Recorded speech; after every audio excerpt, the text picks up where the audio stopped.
Hubo un tiempo en que la carne molida reinaba en la mesa, rellena en moldes, escondida en gelatina o horneada en cazuelas que podrían ahuyentar el apetito moderno. Estas recetas de carne molida eran antes un elemento básico de la cena. ¿Y ahora? Ya nadie las prepara. Cambiemos eso.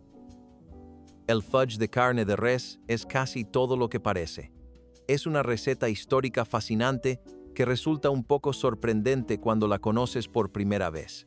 Sin embargo, en la época medieval tenía mucho sentido. No es realmente como los helados de chocolate con fudge a los que estamos acostumbrados hoy en día. El fudge de carne de res era un plato de tiempos de guerra que utilizaba grasa animal, como cebo o carne molida, que se preparaba muy finamente para hacer un dulce. ¿Cómo se preparaba? Bueno, se le añadía cacao en polvo, azúcar, se mezclaba la carne con miel y nueces, y se le echaban especias cálidas que normalmente se utilizaban para platos más dulces. En la práctica, era una mezcla entre la textura de un dulce tradicional y el sabor del pemmican. Aún así, este plato no duró mucho. A mediados del siglo XX, los postres de carne con sabor dulce simplemente no tenían éxito. No resultaban atractivos, sobre todo porque la gente empezaba a explorar cada vez más la cocina europea y francesa, y se obsesionaba con probar nuevas maravillas basadas en el vino en sus platos. Con el tiempo, el dulce de carne de res cayó en el olvido, pero sin duda es una de esas cosas que resultan muy interesantes y divertidas de preparar de vez en cuando. Lo bueno del fudge era que se podía preparar con cualquier sabor dulce que se deseara. El pastel de carne de plátano es una receta increíblemente práctica que surgió en una época en la que la frugalidad era casi tan importante como la limpieza. El racionamiento, el ingenio y las dificultades económicas eran la norma. Y esto se acentuó aún más durante los peores momentos de la Gran Depresión y la Segunda Guerra Mundial. Los cocineros caseros se veían obligados a trabajar con muy pocos ingredientes, y la receta típica de pastel de carne con plátano era muy sencilla y requería poca preparación o una lista elaborada de ingredientes. Todo lo que se necesitaba para ello era carne de cerdo mezclada con plátanos maduros machacados. Se añadían unas migas de pan, que podían reutilizarse del pan duro, cebollas, que la mayoría de la gente ya tenía en stock o cultivaba, y condimentos básicos como pimienta, nuez moscada y sal, y se obtenía un plato bastante aceptable. El plátano servía como aglutinante y edulcorante natural, y aunque parezca increíble, solía combinar muy bien con la salsa Worcestershire. Ayudaba a equilibrar la increíble dulzura de los plátanos maduros. Este plato tuvo especial éxito en Hawái, donde se apreciaba por combinar con los gustos ya existentes. En la década de 1960, hubo una creciente demanda de todo tipo de recetas experimentales de guisos. Una de ellas fue la de los guisos de carne de res y mantequilla de maní. Y antes de salir del video, escúchenme. El guiso de carne de res y mantequilla de maní es un ejemplo fascinante de cómo la gente puede ser muy creativa cuando hay mucho en juego. Este es un platillo que tiene sus raíces en el ahorro y el ingenio de la Gran Depresión. Si te parece muy inusual, tienes razón, pero probablemente solo lo estés pensando desde el punto de vista del sabor, en lugar de lo que puede aportar a tu organismo. La mayoría de la gente se dio cuenta de que el potencial proteico de este plato era extraordinario. Combinaba la mantequilla de cacahuete, que ya contenía gran cantidad de proteínas, con la carne de res, y era una comida que podía estirarse para alimentar a toda una familia. Además, a pesar de que solemos asociar la mantequilla de cacahuete con dulces, en realidad también se ha utilizado constantemente en recetas saladas. Se trata de un guiso que surgió en los años 30 o 40, pero que alcanzó su apogeo en los 60, ya que fue en esas primeras décadas cuando la mantequilla de cacahuete comenzó a estar disponible de forma habitual en la mayoría de los hogares. También tiene mucho en común con algunos platos tailandeses de ternera con cacahuete. Las albóndigas rellenas de ciruelas pasas son un buen ejemplo de cocina dulce salada. Era algo muy común tanto en Europa como en América, y más aún si hablamos de los siglos XIX y XX. Se trataba de un plato que mezclaba ciruelas pasas con uno de 3 tipos diferentes de carne. Se utilizaba carne de res, cerdo o ternera, y una vez que la carne se había ablandado lo suficiente como para darle forma y prensarla en forma de albóndiga, se rellenaba con ciruelas pasas. Algunas personas eran un poco más atrevidas que otras y metían una ciruela pasa entera, pero otras la picaban primero. Aunque pueda parecer una idea innovadora, en realidad no es tan nueva. Las combinaciones de fruta seca y carne, especialmente las dulces y saladas, son ideas muy antiguas. Se remontan a varias culturas diferentes presentes en Europa. Las encontrarás en las culturas escandinava, británica, judía y alemana. Y si vas a Asia, seguirás encontrando muchas combinaciones dulces y saladas. Este plato tuvo mucho éxito en el siglo XX, especialmente durante las fiestas judías. Pero con el tiempo, el paladar estadounidense empezó a acostumbrarse a lo que le resultaba familiar en lugar de a cosas como esta. No pudo durar mucho y competir con las albóndigas normales. El pastel de hamburguesa al revés es realmente para personas a las que les gusta experimentar con la comida. Tiene mucho sentido práctico, pero está claro que alguien se divirtió mucho haciéndolo. Se toma carne molida y se aplica el concepto de un pastel horneado. ¿Y qué se obtiene al mezclar ambos? Una capa de carne molida, sazonada y bellamente colocada en el fondo de una fuente para hornear, cubierta con cebolla, salsa de tomate, migas de galletas y una cobertura de pan de maíz. Este pastel se hornea y luego se voltea, de modo que la capa inferior de carne es lo primero que se come y es lo suficientemente sustancioso como para alimentar a toda la familia y más. Este platillo formaba parte de la cocina casera ingeniosa y me hace estar de acuerdo con algo que vi anteriormente. Decía que aburrirse es realmente bueno para ti, porque saca a relucir tu creatividad. Creo que la gente tenía tan poco con qué trabajar en aquellos tiempos que, por una vez, pensaban genuinamente fuera de lo común, y a veces eso conducía a verdaderos momentos eureka, y otras veces a pequeños platillos interactivos y divertidos como este. Aunque no se recordaba mucho, seguía siendo una comida bastante práctica que incluso se podía congelar para más tarde si no te apetecía comerla toda de una vez. Es comprensible, porque es un plato enorme para comer solo. Sin embargo, si eres fanático de la cocina retro, este es un buen punto de partida. Esos interesantes guisos no terminan con la mantequilla de cacahuete. El siguiente en nuestra lista es el guiso de ternera y uvas, un ejemplo de la cocina estadounidense de mediados de siglo que realmente no dejaba piedra sin remover. Era una combinación de sabores bastante inesperada. La mayoría de la gente cree que este plato surgió entre los años 40 y 60, y tiene sentido.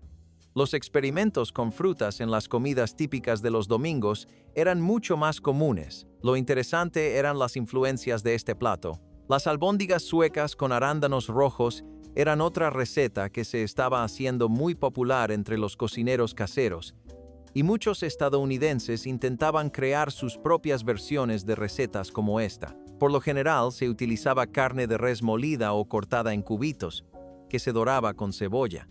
Luego, se combinaba con mermelada de uva o uvas enteras y se preparaba una salsa con el caldo. También se añadía pasta de tomate o salsa Worcestershire a este caldo y algunas versiones también utilizaban sopa de champiñones enlatada y crema agria para ayudar a crear una textura más aterciopelada. Aunque el plato era sin duda muy ambicioso y se proponía lograr muchos sabores atrevidos y difíciles de combinar, al final no pasó de los años 60. Parece que esa década fue un incidente aislado en lo que respecta a los guisos.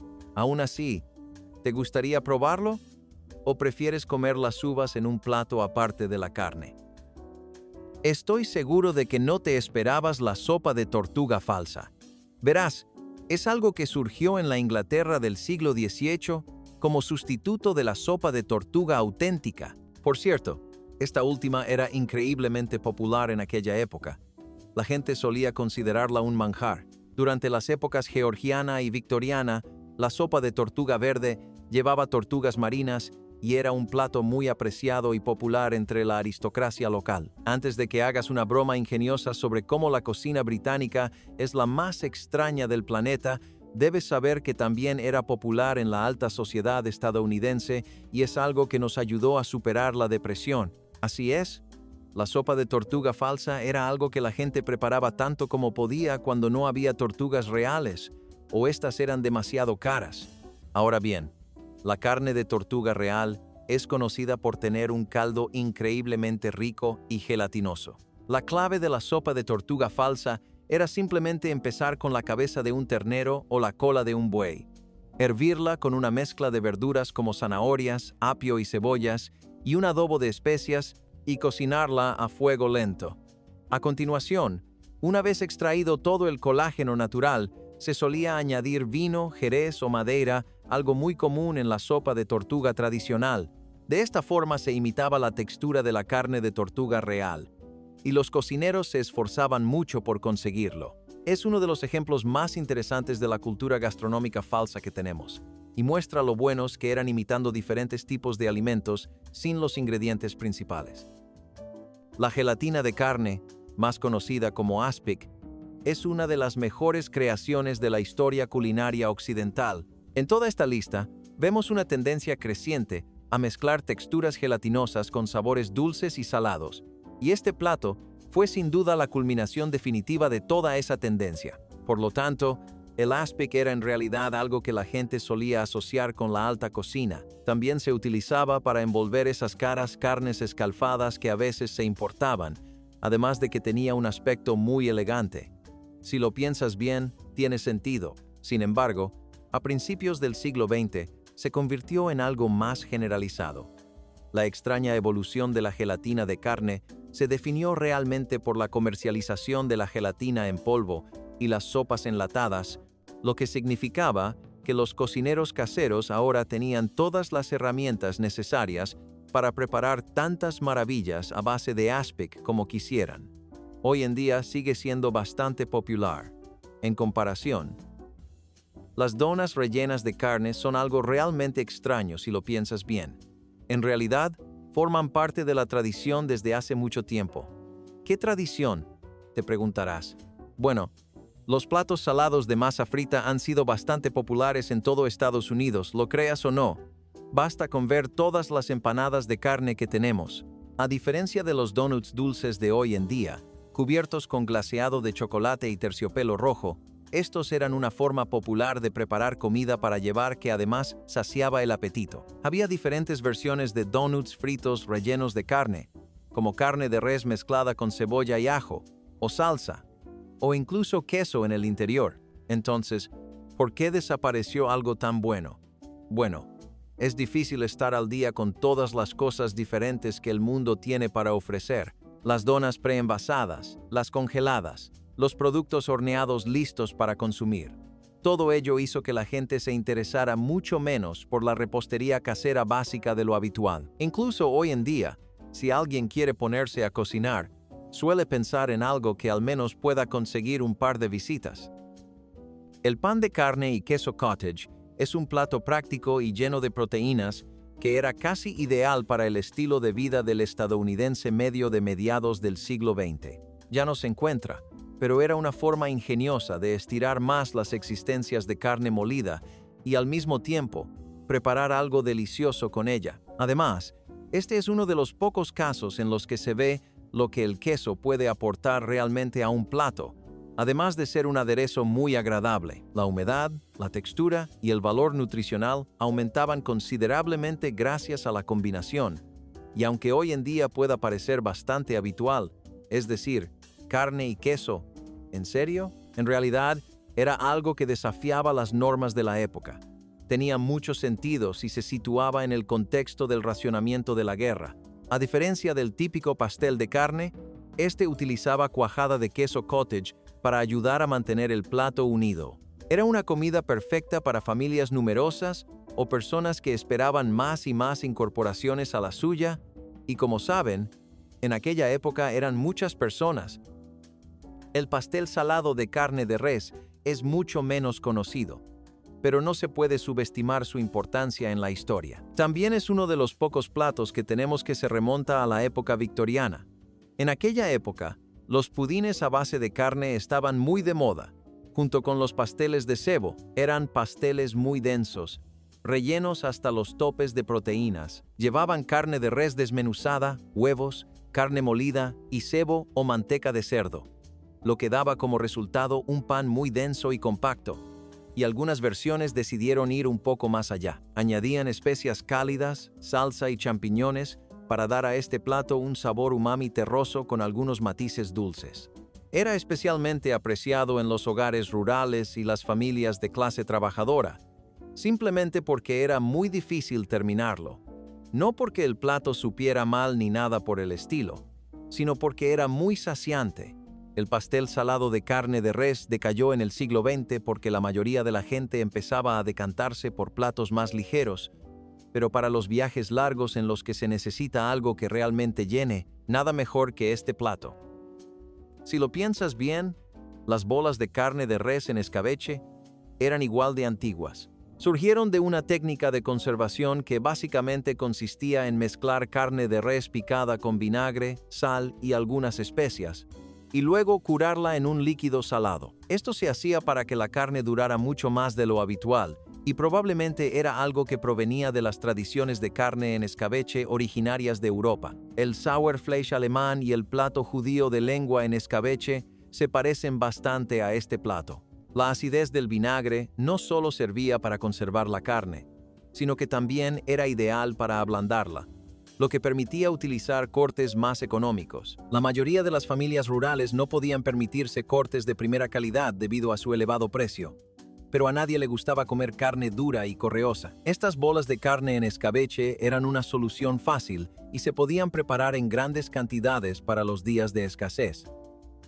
El dulce de carne y papa es un platillo muy extraño.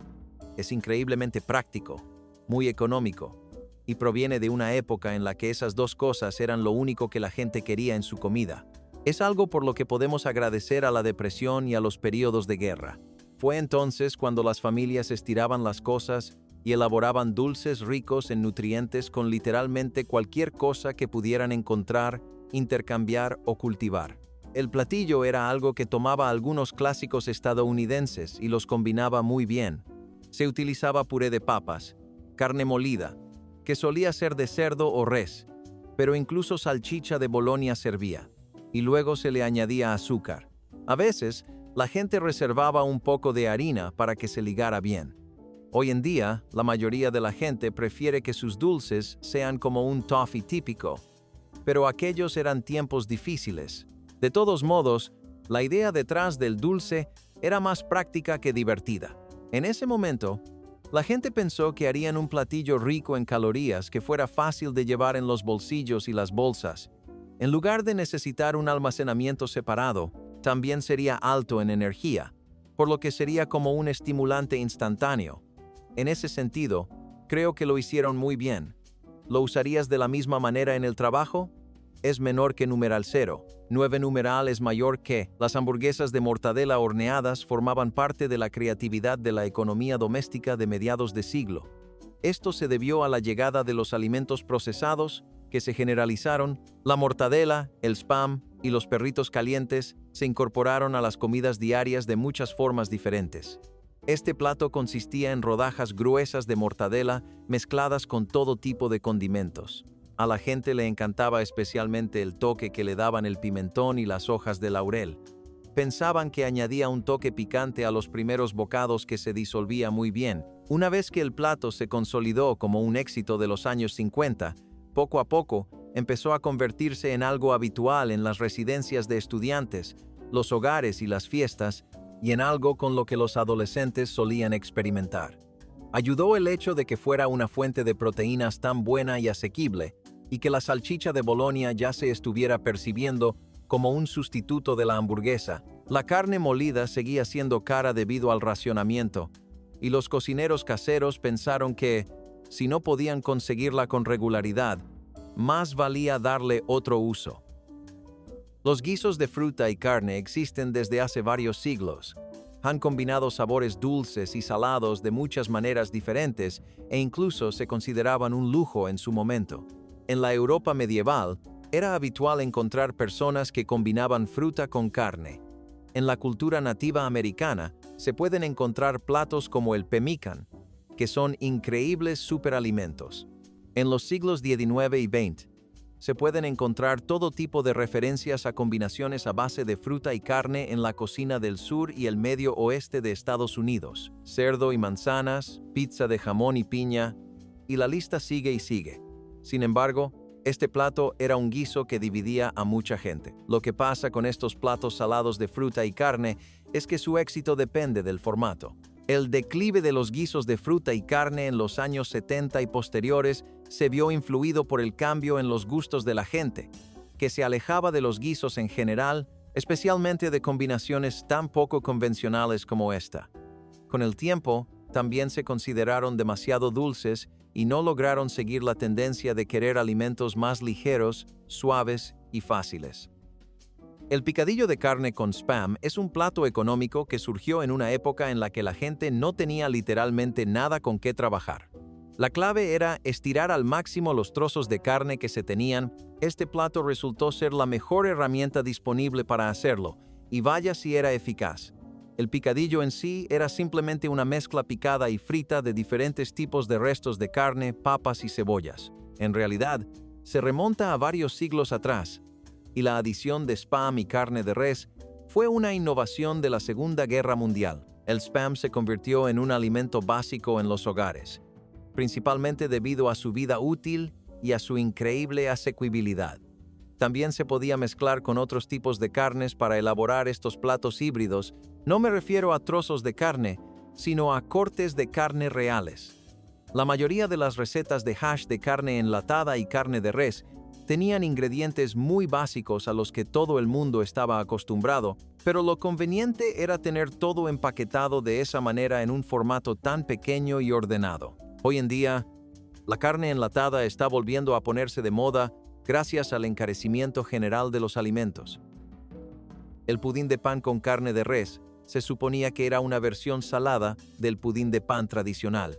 Ya sabes, añadir un poco de imaginación y diversión por el simple hecho de hacerlo. Se originó como una forma de deshacerse del pan duro. Verás que a lo largo de esta lista, la gente encontró muchos usos para el pan duro. Ahora probablemente lo tiraríamos, pero la mayoría de la gente pensaba que no había necesidad de desperdiciar algo con lo que aún se podía preparar un plato decente. A principios del siglo XX en Estados Unidos, el budín de pan con carne comenzó a evolucionar hacia un plato tipo cazuela, porque era una forma mucho más cómoda de prepararlo. El cambio que se produjo a finales del siglo XX hacia comidas más ligeras y raciones más pequeñas se debe a que la alimentación individualizada se convirtió en algo habitual. La gente podía pedir literalmente lo que quisiera, especializado, procesado y enlatado según sus antojos. A principios del siglo XX, las comidas aún debían prepararse teniendo en cuenta su capacidad para alimentar a toda la familia. El pudín de pan con carne resultaba ser muy bueno para eso, especialmente cuando se acompañaba con puré de papas o salsa. El pan de carne molida con mayonesa fue un experimento de cocina casera que surgió cuando la mayonesa comenzó a popularizarse. Sé que esto puede parecer sorprendente, porque hemos crecido en un mundo en el que la mayonesa y el ketchup eran las únicas opciones posibles para un sándwich. Pero la mayonesa no siempre ha tenido esa reputación de ser la reina. Los pasteles de carne existen desde hace muchos siglos, pero la adición de mayonesa a la mezcla fue algo que surgió exclusivamente en los años 50 y 60. También se promocionaba en los libros de cocina comunitarios, y las marcas querían destacar lo buena que era su mayonesa en diferentes tipos de platos, por lo que pagaban por aparecer en estos libros de cocina. Además, la mayonesa es bastante calórica, por lo que te llena. Ahora, un pastel típico lleva galletas trituradas, huevos, salsa Worcestershire y muchos condimentos diferentes, así como queso rallado y mezcla para sopa de cebolla. Incluso le añadían pepinillos. Y el panecillo tenía una capa de mayonesa por encima mezclada con mostaza o salsa barbacoa. Las albóndigas rebozadas con copos de maíz eran un buen ejemplo de las técnicas de rebozado de mediados de siglo. Se inspiraron en el auge de los cereales como ingrediente culinario. La gente aún no había imaginado el potencial de los cereales como rebozado, solo como desayuno. Ese tipo de experimentos extravagantes se dieron más en los años 60 y 50. También fue gracias a las empresas de cereales que intentaban comercializar sus productos de esa manera. Pensaban que simplemente obtendrían más beneficios si comercializaban sus productos como algo que se podía tomar tanto en el desayuno como en la comida, en lugar de solo en uno de los dos. Y creo que tenían razón. Estas albóndigas, recubiertas de copos de maíz, acabaron convirtiéndose en una sensación nacional. Las tendencias alimentarias cambiaron solo 1 o 2 décadas más tarde, pero seguían siendo recetas retro muy populares que resultaban perfectas para las fiestas. Se podían hornear o freír, por lo que se podían alternar en cada servicio o se podía hacer una bandeja con mitad y mitad. Además, dependiendo de los sabores de los cereales, se podían hacer combinaciones y variaciones muy interesantes. El estofado de carne molida con café fue algo que realmente puso de manifiesto lo imaginativa que era la época de la depresión. En serio, ¿te imaginas a la gente utilizando los pozos del café? Era una forma de aprovechar al máximo los ingredientes sencillos, aunque solo fuera para hacer que la carne tuviera un sabor un poco más intenso y mejor. Sin embargo, esto tenía un doble efecto, ya que no solo servía como condimento, sino también como ablandador. De la misma manera que se utiliza el vino y la cerveza para ablandar los cortes de carne más duros, en la cocina vaquera, este era uno de los platos más populares que se podían preparar. Se vertía café fuerte y negro en los asados y las salsas. Era muy bueno porque se podía preparar prácticamente cualquier cosa con él durante el viaje. Ni siquiera era necesario seguir una receta concreta de carne molida. Bastaba con hacer bolitas con la carne, ponerlas en una olla, removerlas con el café y listo. La gente añadía melaza y tomates, pero si alguna vez quisieras cocinar alrededor de una fogata y solo tuvieras una lata de carne molida y un poco de café, este es el platillo ideal. El pudín de col y carne era un plato muy sustancioso y tradicional que evolucionó a partir de los pudines de carne británicos y de Europa del Este. A menudo se utilizaba cebo, pan rallado y cereales para unir la carne y las verduras, por lo que tiene sentido que se inspiraran en ellos. El resultado final solía ser un plato al vapor o al horno, pero este pudín se convirtió en un alimento básico de la clase trabajadora. El repollo era un ingrediente muy apreciado por la clase trabajadora en general. Era una de las pocas cosas que podían disfrutar durante todo el año. Era fácil de almacenar, no se echaba a perder, y se podía utilizar en sándwiches o salsas y pudines como este. Las hojas de repollo hervidas se utilizaban para envolver la carne de res, y en realidad era una comida bastante agradable que se podía servir a la familia. Por supuesto, a los niños había que convencerlos mucho más, porque las verduras de hoja verde no son lo que los niños consideran divertido, pero no es que siempre dijeran que no. Sin embargo, con el tiempo, el país empezó a decir que no con mucha más frecuencia. Este plato se consideraba rústico, demasiado para los gustos de la mayoría en Estados Unidos, pero es realmente refrescante y crujiente, y está bueno de vez en cuando. Los moldes de gelatina de res eran un ejemplo de lo obsesionados que podían estar los años 50 y 60 con los platillos a base de gelatina. ¿Recuerdas que dije que las gelatinas eran en realidad la culminación de la preferencia de la gente por los platos de gelatina? Esta fue una de las mejores recetas que surgieron de todo eso. Se consideraba elegante y práctica, dos cosas que rara vez se encuentran en una misma receta. Sin embargo, el concepto de carne en gelatina se remonta a la Edad Media. Las gelatinas de carne y los aspics se utilizaban como una forma popular de conservar los alimentos en lugar de la refrigeración, que, bueno, estaba a unos cuantos siglos de distancia. En los años 50 y 60, mientras la refrigeración aún se estaba convirtiendo en una comodidad nacional, la gente comenzó a experimentar con la gelatina de res. Se vieron influenciados por la popularidad que estaban adquiriendo Knox y Jell-O, lo que hizo que la gente quisiera probar otras cosas diferentes y ver qué podían hacer con sus alimentos. En los años 80 y 70 ya eran una preferencia anticuada, porque la gente se había cansado de la moda. Pero mientras duró, fue una forma fenomenal de comer carne. Fue una experiencia que amplió mucho los horizontes de la gente sobre lo que podía ser un plato salado. Las manzanas rellenas de carne son un plato muy olvidado, Sin embargo, en realidad tienen una historia increíble. Sé que has oído hablar de las manzanas asadas rellenas de ciruelas pasas o recubiertas de miel y todo eso. Pero la carne es sin duda un territorio desconocido para nosotros. En la Edad Media, todavía era mucho más común. Era una combinación de fruta y carne que la gente solía considerar un lujo. Por supuesto, era un plato difícil de preparar y que requería bastante habilidad. No era nada fácil vaciar tantas manzanas y servirlas en una bandeja, y había que ser muy preciso con el relleno para no perforar las manzanas y arruinar la presentación. Además, había que añadir todas las especias, por lo que este plato requería mucho trabajo. Pero era un trabajo hecho con amor. Era algo que volvía loca a la gente en otoño, y que siempre fue muy apreciado y bien recibido en lugares con una alta densidad de huertos de manzanos. Incluso cuando las tendencias culinarias comenzaron a cambiar, siguió siendo un favorito regional en lugares donde las manzanas siempre habían sido una parte muy apreciada de la gastronomía. La carne molida y el fudge de avena es algo que, literalmente, es una blasfemia si se trata según los estándares actuales, pero es algo que realmente encaja en lo que se podría llamar la comida de la época de la Depresión. Era una forma creativa de utilizar la carne, especialmente en lo que se refiere a los platos dulces. Y la idea de combinar la carne con la avena y el chocolate podría haber surgido de platos como los pudines de cebo, en los que la carne se utilizaba más por su textura que por su sabor. Aún así, se trata de platos diferentes.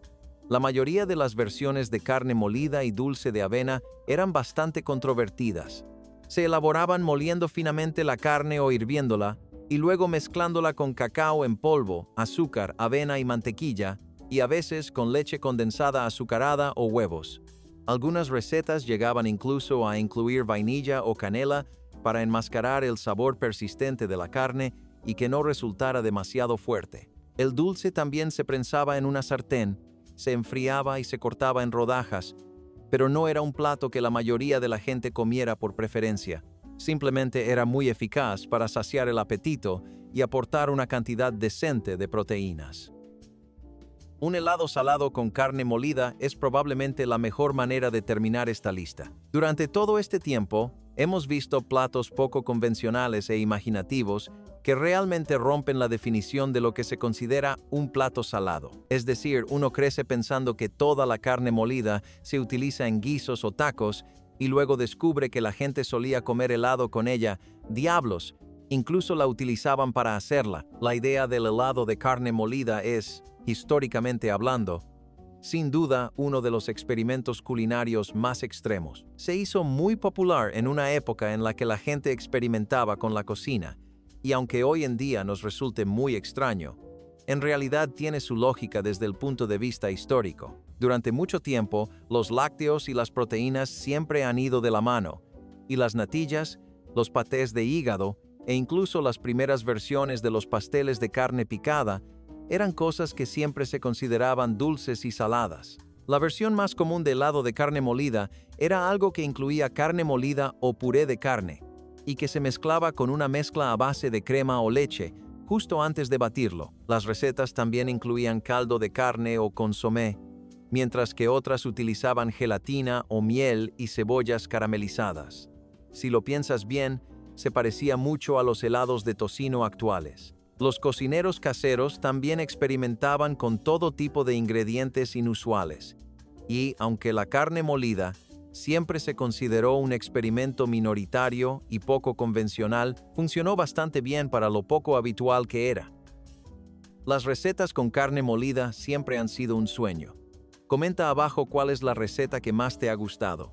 Y no olvides darle a me gusta y suscribirte.